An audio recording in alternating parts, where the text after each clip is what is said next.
Halo pemirsa, selamat pagi. Pengkhianatan cinta berakhir maut. Cemburu menduga ada pria idaman lain, seorang lelaki tega membunuh kekasih yang akan dinikahinya. Pembunuhan terencana. Pelaku menyewa apartemen Margonda Depok untuk menghabisi nyawa sang kekasih.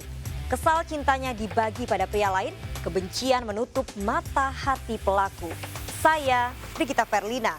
Bersama kita akan mengungkap dunia kejahatan dengan berbagai laporan kriminal di dalam Sergap Investigasi.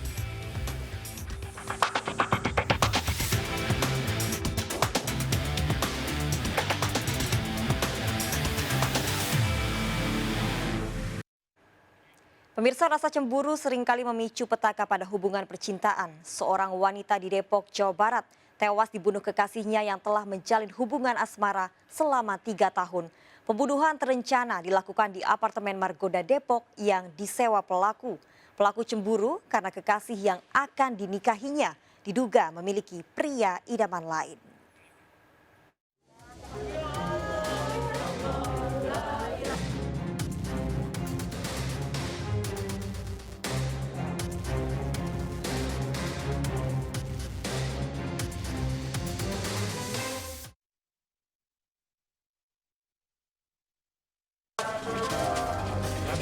Tiba di rumah duka Jalan Nangka Beji Depok, jenazah Tafa disambut lantunan doa dan tangis keluarga. Wanita berusia 36 tahun ini ditemukan tewas di sebuah kamar apartemen kota Depok. Dari hasil visum di rumah sakit, korban mengalami sejumlah luka di bagian kepala. Korban tewas akibat pembunuhan. Mayat korban ditemukan tertelungkup dalam kondisi terikat sekitar pukul 7:30 malam oleh petugas yang menyewakan kamar serta satpam apartemen. Sejumlah luka di bagian kepala korban diduga akibat pukulan benda tumpul. Polisi yang melakukan penyelidikan menemukan benda yang diduga untuk membunuh korban, sementara barang-barang berharga korban hilang. Menduga seperti itu karena dengan kondisi seperti itu ada kematian tidak wajar di TKP. Kita duga telah terjadi pembunuhan. Kemudian juga ada alat yang diduga untuk memukul korban dengan menggunakan kita temukan di TKP Palu. Kemudian juga tali pengikat kaki maupun lakban yang mengikat kaki maupun menutup bagian mulut korban. Kurang dari 24 jam setelah polisi memeriksa sejumlah saksi, pembunuh Tafa ditangkap di rumahnya, Bekasi, Jawa Barat. Pelaku pembunuhan, Alan, merupakan kekasih korban. Alan seorang duda yang selama ini dekat dengan korban. Dari hasil pemeriksaan polisi, Alan merencanakan pembunuhan. Kemudian ditemukan juga beberapa alat yang diduga digunakan untuk melakukan kekerasan. Dari situ kemudian kita simpulkan bahwa ada tindak pidana dalam peristiwa penemuan mayat tersebut. Kita tentukan bahwa ini kemudian pembunuhan berencana ya. Dari situ segera kita membentuk tim, baik tim olah TKP, tim analisa, termasuk tim pengejaran terhadap pelaku. Alan dan korban telah 3 tahun menjalin hubungan asmara, mengakui telah merencanakan pernikahan. Penganiayaan yang dilakukan karena Alan mengaku sakit hati, menduga kekasihnya memiliki pria idaman lain. Tujuannya apa itu? Biar kasih pelajaran, biar kapok aja. Kapok kenapa emang sebelumnya masalah apa sih bang?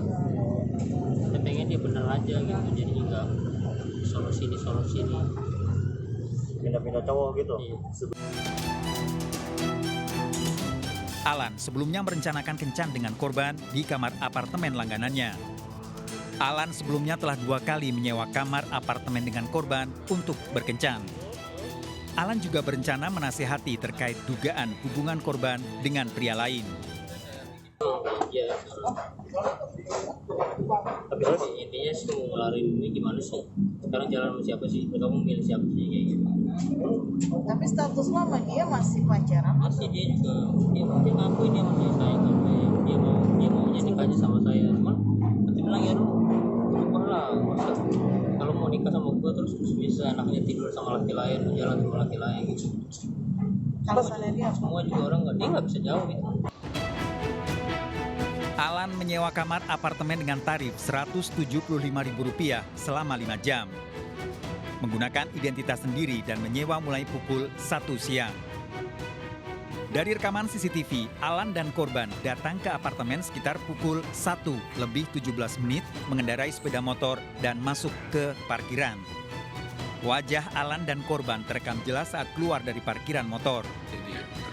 Alan juga membawa tas jinjing, kemudian diketahui berisi peralatan yang digunakan untuk menganiaya kekasihnya. Sekitar pukul 1:29, Alan dan korban sudah berada di dalam lift dan diantar pengelola kamar yang disewa. Alan terus berdekatan dengan korban kekasihnya dan masih terlihat mesra. Setelah seorang petugas teknik yang akan melakukan perbaikan AC keluar dari lift, Alan maupun korban terlihat berbincang dengan pengelola yang menyewakan kamar menuju lantai 21. Pukul 13:25, Alan dan korban sampai lantai 21 dan diantar pengelola yang memberikan kunci di kamar 2119. Dalam rekonstruksi pembunuhan, Alan memperagakan 21 adegan dari kedatangannya menggunakan sepeda motor bersama korban hingga kembali meninggalkan apartemen seorang diri. Alan menyewa kamar selama 5 jam, meninggalkan identitas KTP pada pengelola sehingga meninggalkan jejak yang jelas. Dari rekonstruksi juga terungkap, setelah melakukan hubungan intim, keduanya terlibat perselisihan karena Alan menyinggung masalah hubungan korban dengan pria lain. Deal ya, 10, posisi korban, pelaku, bawa paper bag. Namun korban kemudian membalikkan badan dan bermain handphone, diduga menghubungi pria temannya. Alan kemudian mengambil benda yang telah disiapkan dalam tas jinjing hingga terjadi penganiayaan. Memang didapat beberapa perbedaan dari keterangan tersangka khususnya. Di antaranya setelah kita lakukan rekonstruksi ternyata sebelum kejadian pembunuhan tersebut atau eksekusi dari tersangka terhadap korban ini ternyata ada persetubuhan dulu. Nah, ini sesuai dengan hasil dari visum, ada sperma di korban. Pembunuhan terungkap setelah Alan tidak mengembalikan kunci pada pengelola kamar hingga pukul 7 malam karena waktu sewa kamar habis pukul 6:30. Meski terbukti membawa benda yang digunakan untuk menganiaya, Alan mengelak telah merencanakan pembunuhan. Saya sih nggak berniat membunuh. Waktu itu cuma niatnya paling sampai pingsan, terus saya kasih tahu kan cowoknya gitu kan, kalau dia main sama cowok lain lagi kayak gitu. Cuman nggak tahu tiba-tiba kan jadi ribut gede gitu, jadi saya bela diri juga, jadi kejadian. Kejadian berawal, Alan menyewa kamar apartemen berniat melepas rindu dan menasehati kekasihnya karena keduanya berencana akan menikah. Alan bertemu kekasihnya di stasiun Depok dan pergi ke apartemen menggunakan sepeda motor milik kekasihnya.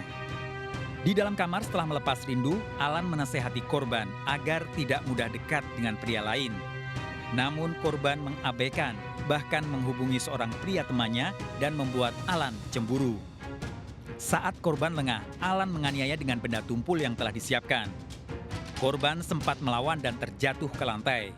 Korban kemudian diangkat ke tempat tidur, dianiaya hingga tewas. Setelah memastikan kekasihnya tewas, Alan mengambil perhiasan, 2 handphone, serta sepeda motor milik korban. Adapun motif sehingga terjadi pembunuhan ini, yaitu terduga pelaku merasa jengkel, ya, merasa kesal, sakit hati kepada korban karena diduga korban juga memiliki atau menjalin hubungan dengan pria lain. Ya. Pada saat pertemuan terakhir, diduga korban malah menghubungi laki-laki lain, ya, menurut keterangan dari tersangka. Maka spontan saat itu dia melakukan kekerasan walaupun alat-alatnya memang sudah dipersiapkan sebelumnya.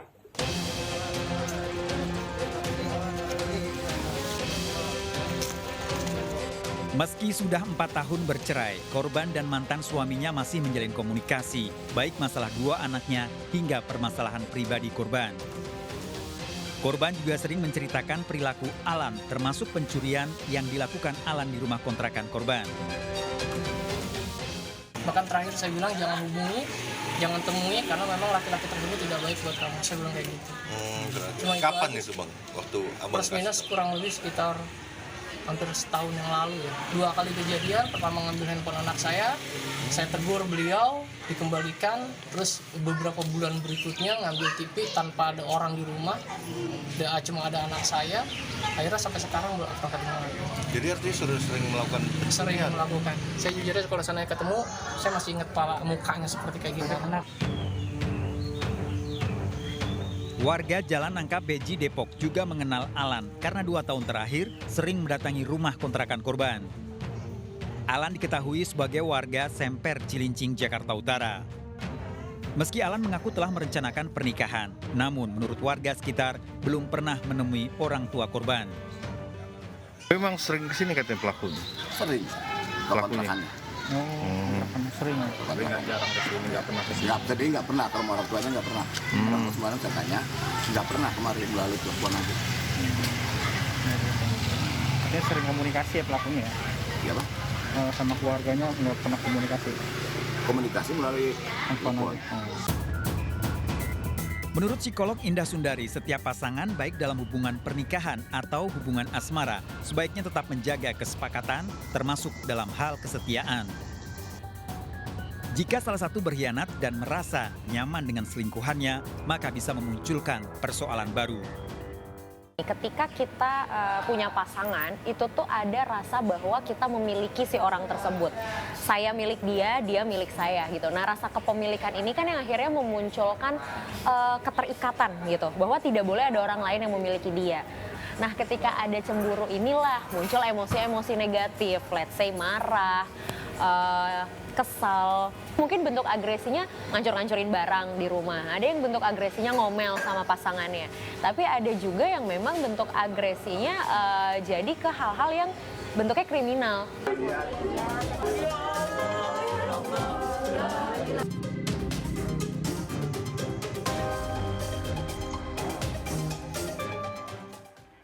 Pengusaha roti asal Taiwan yang tewas di Sungai Citarum, Subang ternyata dibunuh sekretarisnya. Pelaku sakit hati dihamili, namun korban akan menikahi pembantunya. Siapa saja yang terlibat dalam pembunuhan ini? Tunggu jawabannya sesaat lagi, tetaplah di Sergap Investigasi.